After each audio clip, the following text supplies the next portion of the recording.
Les doy la más cordial bienvenida a todos en esta clausura de cursos del Departamento para Familias que viven circunstancias particulares y situaciones irregulares. ¿Quiénes son los que se gradúan en este día? Aquellos que han permanecido unidos a través de las redes sociales con todos los coordinadores de cada uno de los grupos. Matrimonios con problemas, muchas felicidades. Divorciados y divorciadas, que el Señor esté con ustedes. Madres solteras o mamás que viven situaciones difíciles, nuestro corazón y nuestra oración con ustedes.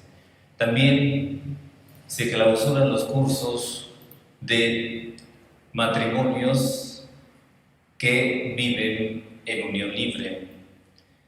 También saludo de manera muy particular y felicito a todos los matrimonios que viven esta situación irregular, los divorciados en una nueva unión.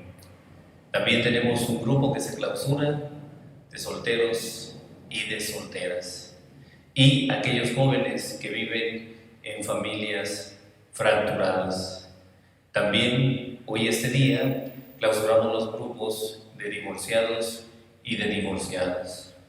Es una pastoral específica de nuestra iglesia que acoge y recibe a todas estas familias y que a lo largo de un periodo, iniciando la jornada del año pasado, 2019, en el mes de agosto iniciaban sus cursos y ahora terminan estos cursos en este día. He querido escuchar las voces de cada uno de ustedes, coordinadores, al estar preparando esta clausura.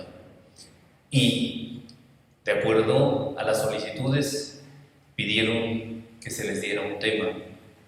Y bueno, recobrando, ¿verdad?, aliento y al mismo tiempo retomando algunos elementos, hemos querido denominarle a este tema del miedo a la esperanza. Vamos a iniciar pues este caminar. Quiero que todo este tema esté iluminado con la palabra de Dios. Por eso haré lectura de un párrafo del primer libro del profeta Jeremías. Que mis ojos lloren sin cesar, de día y de noche, porque la capital de mi pueblo está afligida por un gran desastre, por una herida gravísima. Si salgo al campo, encuentro muerte por la espada. Si entro en la ciudad, hallo gente que se muere de hambre. Hasta los profetas y sacerdotes andan errantes por el país y no saben qué hacer. ¿Acaso has rechazado, Señor, a Judá? ¿O te has cansado ya de Sión? ¿Por qué nos has herido tan gravemente? ¿Que ya no tenemos remedio? Esperábamos tranquilidad y solo hay perturbación. Esperábamos la curación y solo encontramos miedo. Señor, reconocemos nuestras maldades y las culpas de nuestros padres. Hemos pecado contra ti, pero por ser tú quien eres, no nos rechaces. No deshonres el trono de tu gloria. Acuérdate, Señor, de tu alianza con nosotros y no la quebrantes. ¿Acaso los ídolos de los paganos pueden hacer llover? ¿Acaso los cielos por sí solos pueden darnos la lluvia? Tú solo, Señor y Dios nuestro, haces todas las cosas. Por eso en ti tenemos puesta nuestra confianza. Palabra de Dios.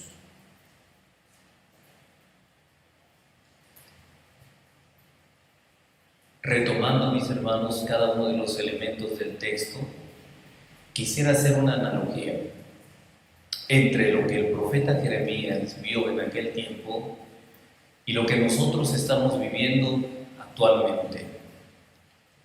Que mis ojos lloren sin cesar de día y de noche.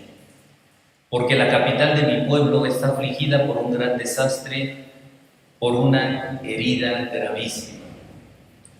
Y nosotros, mis hermanos, desde que nos levantamos hasta que vamos a reposar nuestros cuerpos para tener descanso, nos levantamos con una noticia, que día a día son más los hermanos, las personas que se han contagiado por el COVID-19.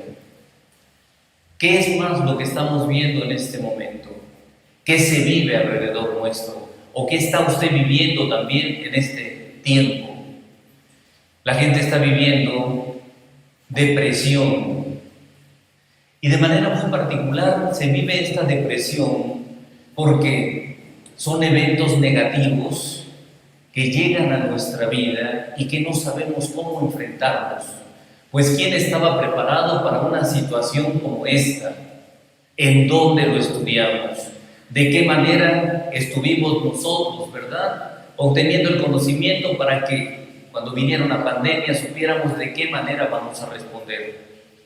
Por eso, la depresión que es parte de nuestros días se da porque hay mucha gente que ha perdido a un ser querido. Al principio, seguramente, igual que muchos de ustedes, no se creía en lo que estaba sucediendo. Escuchábamos de alguna u otra manera que alguien se había enfermado y contaminado en otro país, en otra ciudad o en una colonia, pero no cercana a la nuestra. Pero, ¿qué es lo que ha hecho que nuestros ojos se abran y nuestros oídos estén atentos? La experiencia. Y es por eso, mis hermanos, que les podría yo contar una y mil experiencia en todo este acontecimiento. Como sacerdotes, no perdemos el contacto con la gente que está a nuestro alrededor, la gente que colabora con nosotros, el pueblo de Dios al cual apacentamos. Y de repente, las llamadas, ¿verdad?, por teléfono, una tras otra, para decir: Padre, pida por mi hermano que acaba de morir. Padre, un familiar acaba de morir. Padre, mi madre acaba de morir. Padre. Entonces pareciera ser, ¿verdad?, que es un bombardeo en torno a la muerte. Y ante estas circunstancias, todo lo que estas familias han vivido en todo este proceso, al tener la enfermedad, al tener una interrogante en su mente y en su corazón: ¿estaré enfermo? ¿Padeceré de esto? Y después todo el peregrinar hasta llegar a un hospital donde al cerrarse la puerta se pierde el contacto con el ser querido, y si ha muerto, solamente le entregan una urna con las cenizas del ser amado. Y preguntamos por qué en este tiempo existe gran depresión, por qué la gente se mete en angustia y el dolor corroe su corazón. ¿No acaso estamos viviendo una circunstancia como la que vivía el profeta? Que mis ojos lloren sin cesar de día y de noche. Y vemos el lamento del pueblo que está afligida por este desastre que estamos viviendo, por esta grave herida que se está dando en medio de una nación y también en el seno y en el corazón de una familia. Podemos también entender que en este tiempo existe una pérdida del trabajo. Hay mucha gente, mis hermanos, que vivía al día. Hay mucha gente que llevaba el alimento a su mesa con el sudor que ese día se había provocado en el trabajo, y podía compartir con su esposa y sus hijos y familiares el pan que en ese momento se había trabajado. Pero al suspender todas estas actividades, independientemente de todas aquellas personas que tienen un salario fijo, aquellas personas que no viven con ese salario fijo y que dependen únicamente del trabajo diario. Y entonces, ¿cómo no entristecerse una familia cuando falta el pan, cuando falta el alimento, cuando no hay que comer, cuando se truenan los dedos y al mismo tiempo con la impotencia de salir a las calles para pedir un poco de trabajo y las puertas se han cerrado. ¿Por qué? Porque el trabajo y el empleo ha disminuido. Porque mucha gente no tiene para pagar y sostener un capital para poder designarlo a los trabajadores. Y aún más, aquellas personas que tenían un trabajo y un salario y que ahora ese salario está disminuido porque no hay flujo de capital. ¿Cómo no entrar en depresión ante las circunstancias si la familia tiene hambre, si la familia tiene sed? Y después con todos los gastos que se originan porque ninguno de ellos se ha suspendido. La luz, el agua, el teléfono, la televisión, entre otras cosas. El corazón, mis hermanos, se siente disminuido. Y ahora, todas aquellas personas que padecen una enfermedad grave, entre ellas, esta enfermedad ocasionada por el COVID. ¿Cuáles son los síntomas que se viven? Por eso, mis hermanos, cuando nosotros hemos tenido la oportunidad de platicar con una persona que está enferma, precisamente atacada por el virus, nuestros corazones se quebrantan. He platicado con muchas personas por teléfono. He querido platicar con ellas para saber cómo se encuentra su corazón, cómo están en su aliento de vida. Y entre sollozos, apenas la voz que entresale, comentan todo su proceso. Y es un proceso que no es deseable. De tal manera que si se vive aún la pena y el dolor de la enfermedad en el cuerpo propio, también se vive la soledad. Antes decíamos que la soledad era un mal de nuestros tiempos. El Santo Padre, el Papa Francisco, lo ha dicho de una manera muy particular en esta exhortación apostólica, Amoris Laetitia. Los grandes males de nuestro tiempo son la soledad y el individualismo. Y hoy, mis hermanos, aumentando a todos esos males que ya se habían vivido, viene la soledad del enfermo, que por el temor al contagio de sus hermanos o familiares, tiene que estar en un cuarto, en una casa separada, como si fuera un leproso, al que nadie se atreve a acercársele, aunque se le tenga el amor, pero por el cuidado de la persona, si es papá o mamá que tiene grandes responsabilidades, el cuidado de su propia vida, si es el esposo o la esposa. Así, aquella persona experimenta aún de sus dolores internos. ¿Cuáles son los síntomas que usted tiene?, le pregunté. Y me dice, empecé con un cuadro de diarrea extrema. Unido a esto, el dolor de los huesos y de los músculos del cuerpo. Después, la falta de aire. Mi respiración se veía disminuida. Y el dolor de cabeza tan penetrante como un taladro que no termina de hundirse. Pero aparte de todo esto, el estar excluido de la familia, de la sociedad, esos dolores, Padre, son los que yacen en el corazón. Pero aún una luz, y la luz se manifiesta en torno a las virtudes teologales recibidas.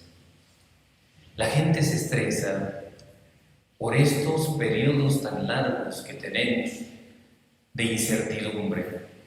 ¿Recuerda usted que al principio nos dijeron una cuarentena? No podíamos entenderlo. Estar encerrados 40 días bajo este eslogan quédese en casa. Empezaron las promociones de uno y de otros medios de comunicación. Hasta algunas, ¿verdad?, productoras de películas empezaron a promocionarse diciendo meses gratis para que usted tenga en qué entretenerse, para que evite el estrés. Pero es que ¿acaso usted lo podrá decir? ¿Esto evitó el estrés?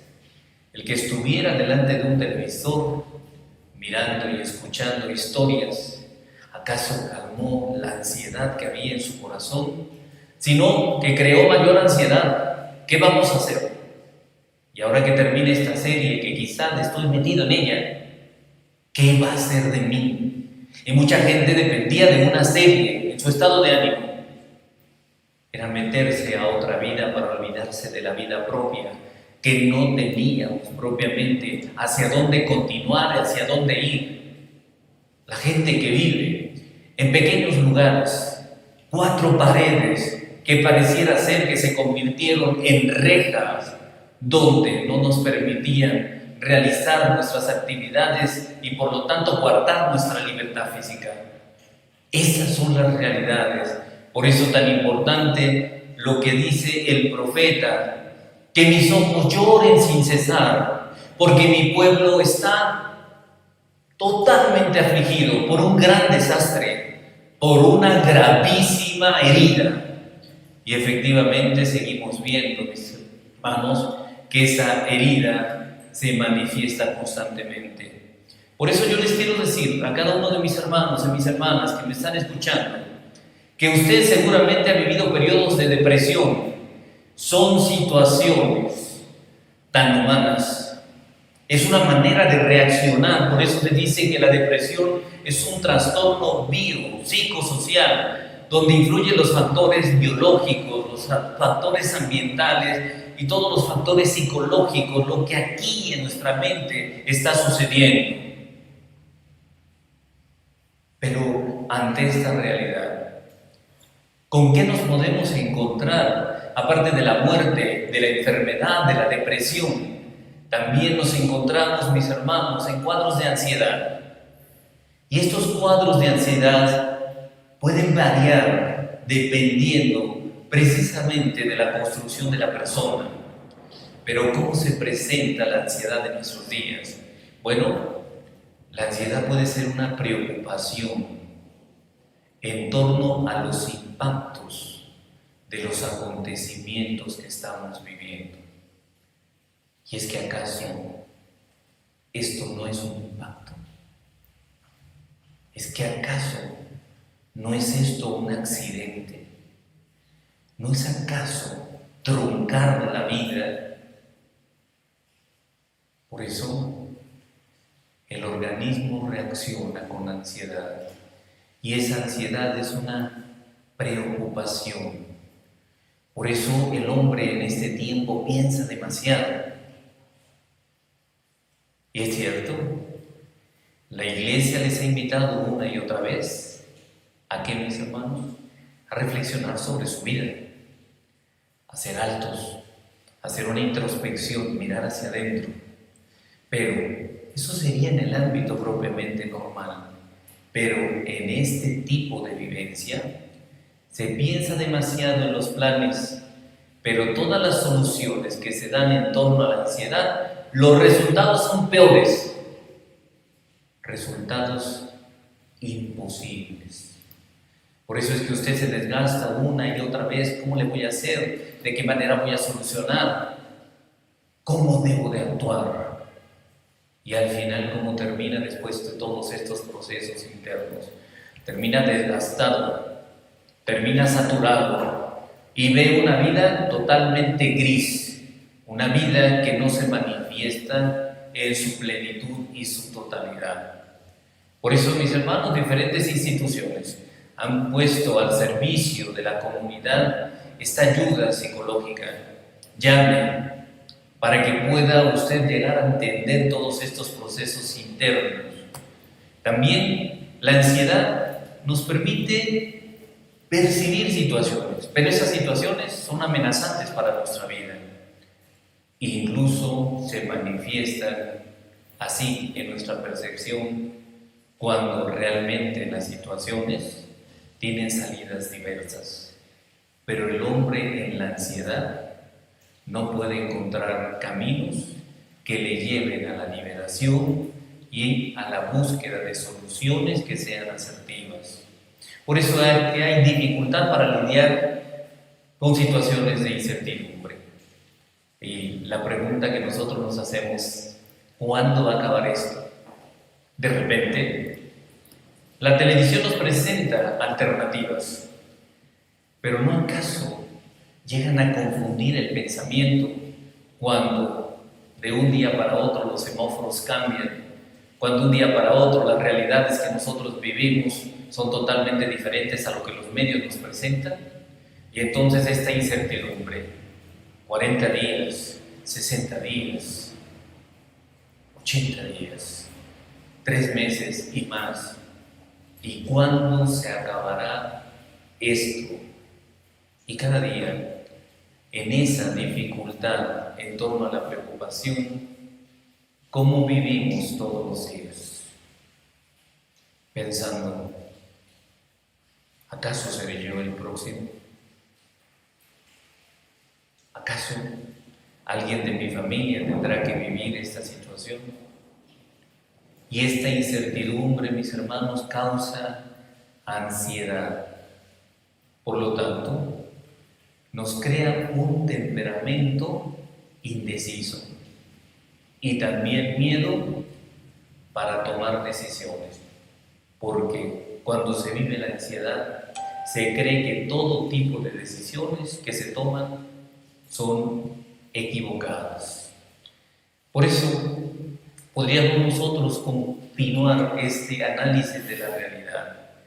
Hay una incapacidad para dejar de lado o olvidar la preocupación.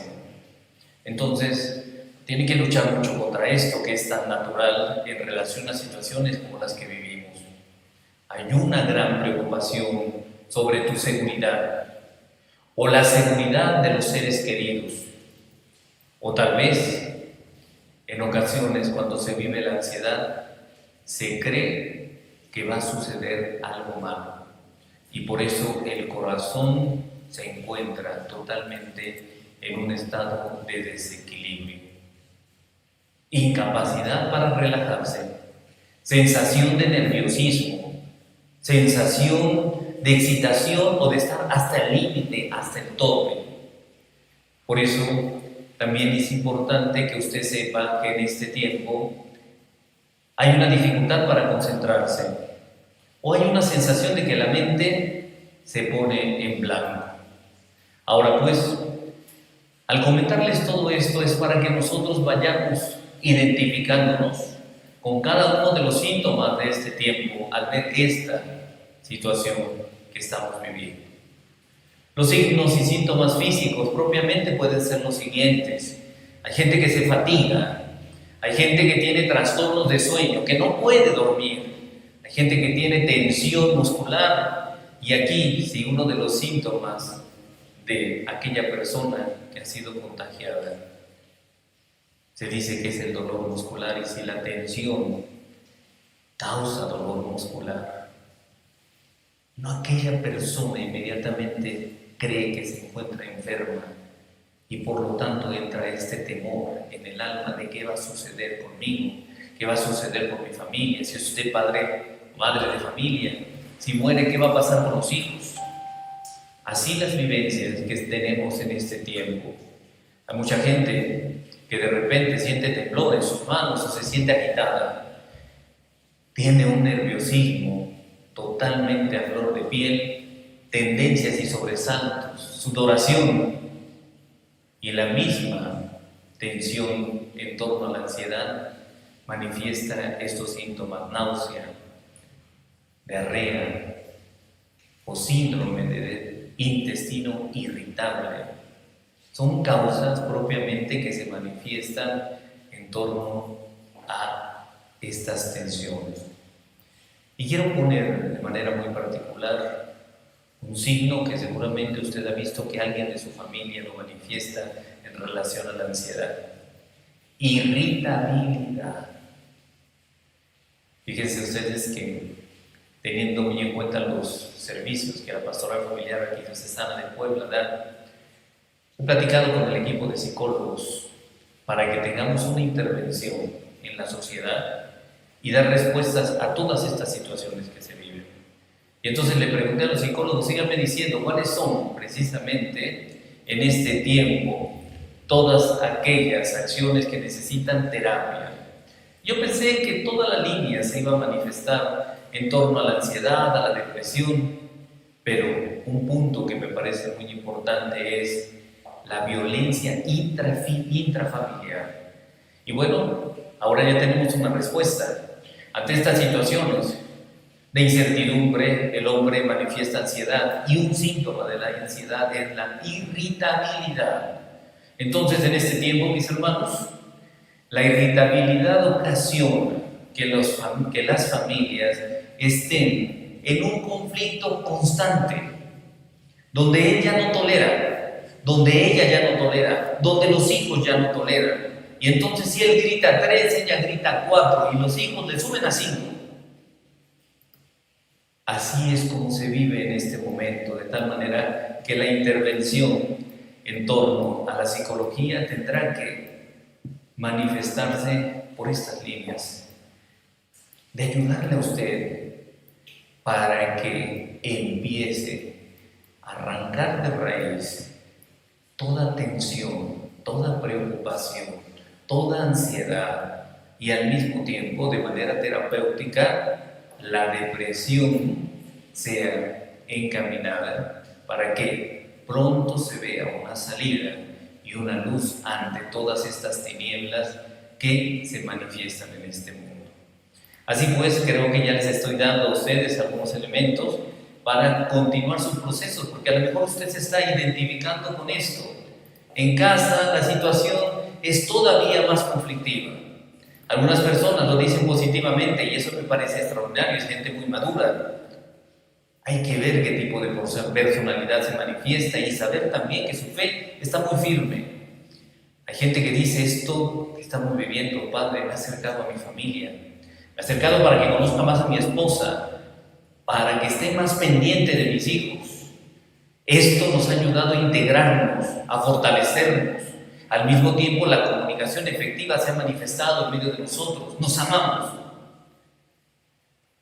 Pero parece de sueño que a lo mejor en una porción muy limitada de un 100%, estas familias estén actuando positivamente en sus hogares. Por eso, qué importante es que nosotros vayamos conociendo el dinamismo de la persona humana en todos sus estratos y ante estas diferentes circunstancias. Un niño, por ejemplo, podríamos, porque usted tiene hijos en casa, ante la ansiedad, ¿cómo se manifiesta? Se siente muy carente para poder integrarse. Es que tú nunca platicas con nosotros, es que tú nunca estás con nosotros, es que tú nunca opinas, Señor. El hijo está pasando por periodos de ansiedad. El hijo quiere ser perfeccionista y en ese momento, ¿verdad?, en vez de encaminar estos elementos, a lo mejor se les señala y se les excluye. En el tiempo de ansiedad, los hijos vuelven a hacer las tareas una y otra vez porque las cosas les parecen imperfectas y pueden mirar a través de la ansiedad una familia muy limitada, muy carente, muy pobre, un padre incapaz de ayudar, una madre que se excluye y por lo tanto él también en su periodo de ansiedad se manifiesta solo, carece de confianza. Oigan, ¿cuántas veces usted le ha dicho a su hijo en este tiempo: hijo, tenme confianza? Como si solamente la postura de la persona fuera ya el medio para abrir el corazón de puerta en puerta y contar todo lo que aquí se tiene dentro. no es tan fácil. Y si en este tiempo se vive la tensión, también se vive la desconfianza. La persona se esfuerza porque se tenga la aprobación en todo. Y aquí es donde ustedes tienen que ayudar, papá, mamá. El hijo pregunta, ¿estuvo bien lo que hice?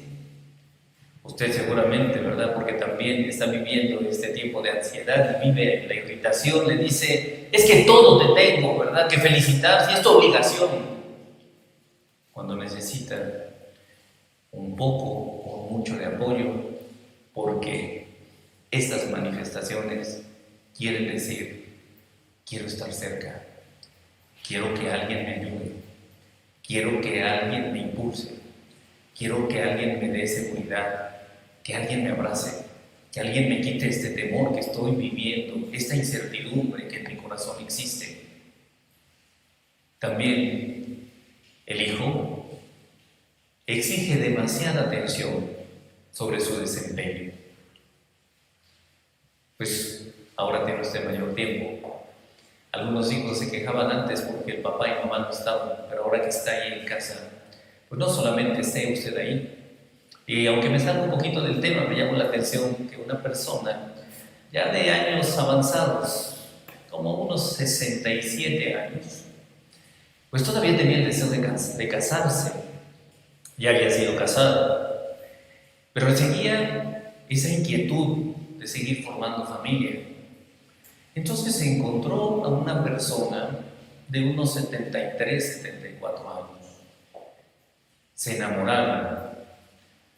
No le pregunté cuál haya sido el proceso del enamoramiento, porque imagínese estar de novios a los 68 y a los 73 o 74. No creo que el Señor le haya llevado la serenatita, ¿no? O el ramo de flores, o le dijera cosas bonitas y le escribiera versos. Probablemente podía ser, pero son etapas diferentes. De tal manera que ella se enamoró y él, ¿verdad?, le pidió a ella que se casara. Como trato, ¿verdad?, a los matrimonios en asesoría y también en terapia matrimonial, llegaron los dos al muy poco tiempo de casados. Y entonces ella decía, me arrepiento de haberme casado con este hombre. A esa edad, tomar decisiones, seguramente todos pensaríamos que serían decisiones pero muy maduras. Sin embargo, no fue así. Y le pregunté a ella que por qué se había arrepentido de haberse casado con ese señor. Y entonces dijo, es que fíjese, ¿para qué quiere un hombre que solamente está sentado viendo la televisión todo el tiempo? Y ustedes saben que muchas veces Dios ilumina el pensamiento del sacerdote y el corazón, y muchas veces sin mucho preámbulo le damos y atinamos a la situación que se vive. Entonces la pregunta que yo le dije, señora, cuando usted decidió casarse, ¿cuál fue la motivación, el objetivo de este matrimonio? Y entonces dijo, cuando yo decidí casarme era para que tuviera una persona que me acompañara, que estuviera ahí presente, que me hiciera compañía. Se solucionó el problema muy pronto, porque él dijo, es lo que yo soy para ti. Yo no prometí decirte cosas bonitas, yo no prometí traerte serenata, yo no prometí traerte flores, yo te prometí compañía. Y ella decía, ¿verdad?, con el corazón totalmente, ¿verdad?, que explotaba, pero yo ¿para qué quiero un hombre así? Bueno, Señor, ¿por qué saco a relucir esto? Porque los hijos no quieren un padre que esté ahí presente, que ocupe un lugar en la sala. No quieren una mamá que esté ahí, lejana y ausente, sino quieren padres presentes. Quieren con quién dialogar. Una ocasión hablando con los jóvenes, que también he trabajado mucho con ellos, y de manera muy particular estuve de capellán en un colegio muy importante de esta ciudad de Puebla, más de 1000 alumnos.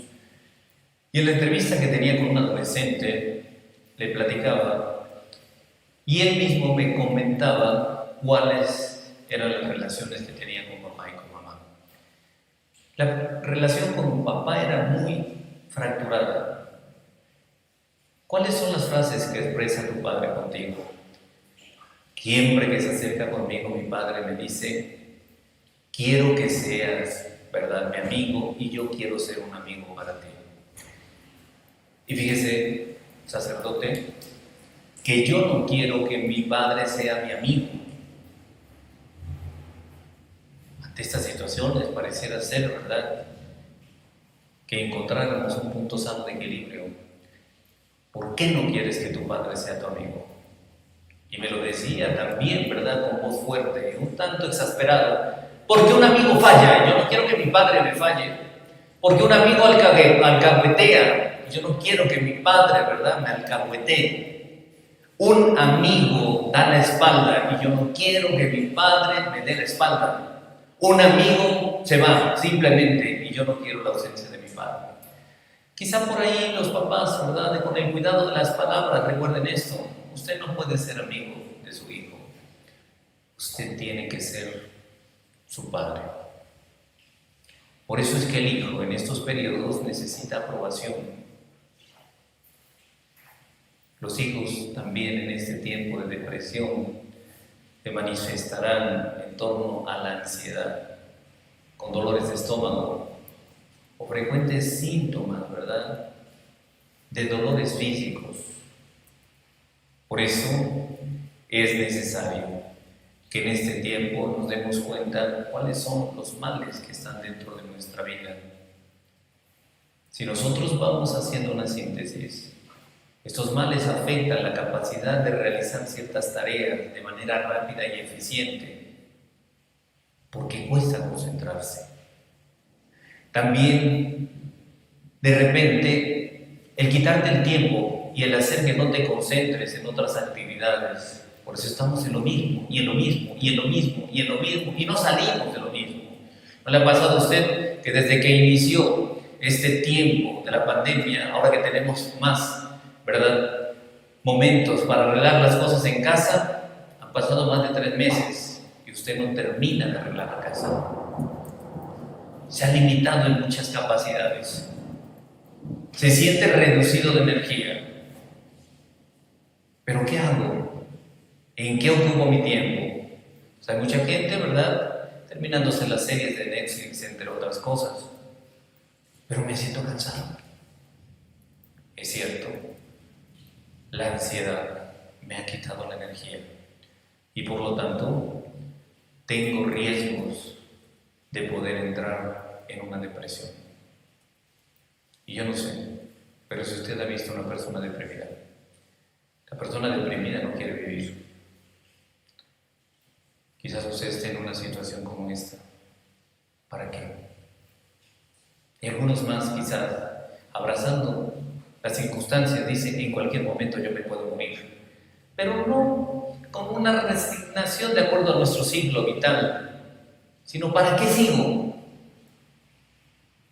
También, la depresión pareciera ser que es un abismo donde no hay fondo, donde cada vez me hundo más. La gente no quiere asearse, la gente no quiere levantarse, la gente no soporta la compañía de los demás, la gente vive en un dolor interno que carcome el alma y el corazón y se consume en la nada. Es lo que el profeta vio en su tiempo y lo que nosotros vemos en este tiempo. La palabra de Dios, a través del profeta, dice lo siguiente: salgo al campo, encuentro muerte. Si entro en la ciudad, hallo gente que se muere de hambre. Mis hermanos,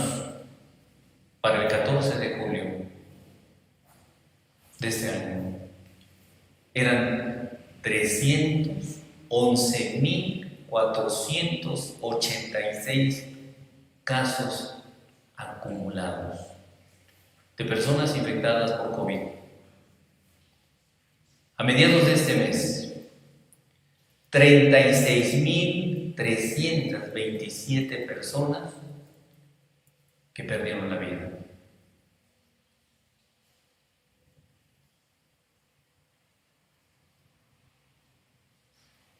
Y hay mucha gente muy cercana a nosotros. ¿Cuál es la experiencia? Teníamos nuestra reunión de decanato, todos por las plataformas digitales. Nos reunimos el grupo de sacerdotes de este decanato de Santa Teresita. El vicario episcopal muy acertadamente nos dijo: esta reunión es para que platiquemos, conversemos, qué estamos viviendo, cuáles son las necesidades que se tienen en la parroquia y como sacerdotes. Fue muy productivo hablar con gente muy cercana. Y eso le puedo decir a usted, quizás no pueda ser por la sana distancia, cara a cara, hoy tenemos que acostumbrarnos a esto. No sé si tengamos un dato por ahí de cuántas personas nos estén viendo, pero al menos de la pastoral familiar, ¿verdad? Estamos frente de 160 smartphone, y que cada uno de ellos regularmente son 3 o 4 personas. Pensemos en 3. ¿Cuántas personas tendríamos? 160 por 3. Inmediatamente sacan su celular porque ya ven que para las cuentas, aunque 480 personas, bueno, vamos a ser muy generosos, ¿no? 500. Bueno, yo tengo que pensar que ahí enfrente de mí hay 500 personas a las que les estoy hablando desde lo más profundo del corazón. Usted también, cuando hable con sus seres queridos, piense que ahí están físicamente y abra el corazón. Y recuerdo que uno de mis hermanos sacerdotes, compartiendo, decía: es que yo tengo mucha ansiedad por abrir mi corazón a la gente, al pueblo, y cada uno de nosotros manifestábamos nuestras limitaciones. Y él decía: yo me conformo con salir a rezar ahí a la puerta, a la reja del atrio de mi iglesia. Ahí la gente me saluda, algunos se quedan a rezar conmigo. Era un miércoles. Para el sábado siguiente, entre nosotros sacerdotes nos comunicábamos que este padre estaba muy grave en el hospital. Tengo muchas anécdotas de este sacerdote porque es mi vecino en el territorio parroquial. Compartíamos experiencias, nos ayudábamos en el trabajo, bromeábamos. Había una carne española que me gusta y él, como era gran chef, cuando nos tocaba estar ahí en su parroquia, hacía una carne casi cruda, cocida, con entre limón. Y decía: esa la preparé por el padre Mariano, que le agrada. El sábado me atreví a hablarle por teléfono y decirle: padre, ¿cómo estás? Le costaba mucho trabajar en su voz, en su aliento. Se le oía muy cansado, muy fatigado. Y me dijo: voy saliendo, tengo fuerza para salir adelante, pero esto parece que vence. Vas a